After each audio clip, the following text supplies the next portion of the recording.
This great, rich, restless country can offer opportunity, education, and hope to all black and white, all north and south, sharecropper and city dweller. These are the enemies: poverty, ignorance, disease. They are our enemies, not our fellow man, not our neighbor, and these enemies too, poverty, disease, and ignorance, we shall overcome, spoke Johnson at the end of his speech. The Voting Rights Act of 1965 was passed by President Johnson after Martin Luther King pressured Congress to pass it in Alabama 7 months before. Johnson said, "At times, history and fate meet at a single time, in a single place to shape a turning point in man's unending search for freedom. So it was at Lexington and Concord. So it was a century ago at Appomattox. So it was last week in Selma, Alabama. There is no Negro problem.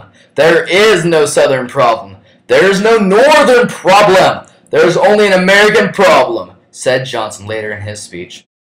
Johnson passed the vote a month after civil rights activists met with fierce resistance to their campaign, which attracted national attention on the 7th of March 1965, when civil rights workers were also brutally attacked by white law enforcement officers.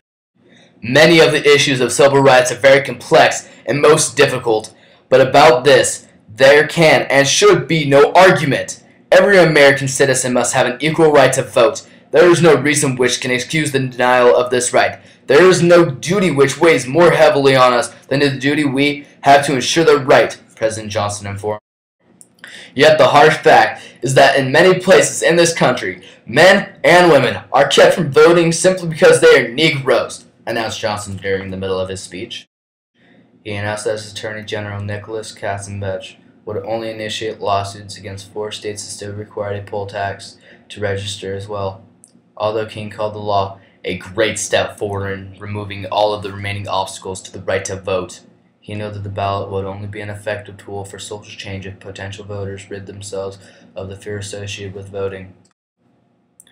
"Wednesday, I will send to Congress a law designed to eliminate illegal barriers to the right to vote," said Johnson.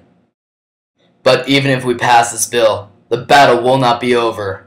What happened in Selma is part of a far larger movement which reaches into every section and state of America.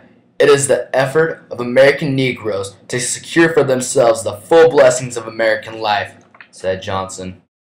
Johnson wanted to show African Americans that he was not just being a president, but being a helpful, caring, and unique president that helped the U.S. out with the problem of racism.